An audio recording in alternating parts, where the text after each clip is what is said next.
সালে আমাদের মহানগরের একটা কর্মসূচি ছিল মানববন্ধন বিএনপির। সেখানে ওসি হাসান মামুন খুলনা থানা 3 বছর খুলনায় থেকে ব্যাপক নীতিগহরিত কাজ করেছে।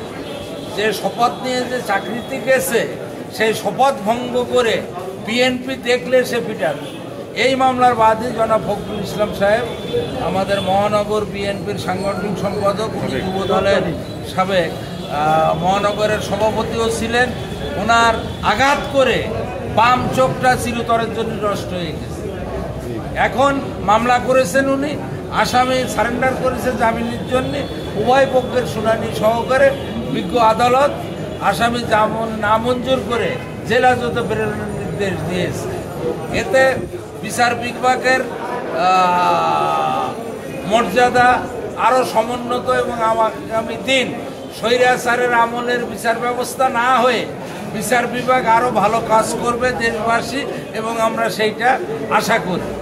এই হাসান মামুন স্বীকার করেছে, নিজেই বক্তব্য দিয়েছে আদালতে হিয়ারিংয়ে, বলেছে কেএমপি কমিশনারের নির্দেশে আমি করেছি।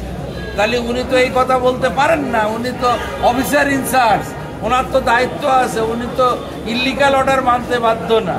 এই জন্যে সত্যের জয় হয়, আর মিথ্যা দিয়ে সত্য দামাচাপা দেয়া যায় না। আমার বাদী এবং আমরা ন্যায় বিচার পেয়েছি।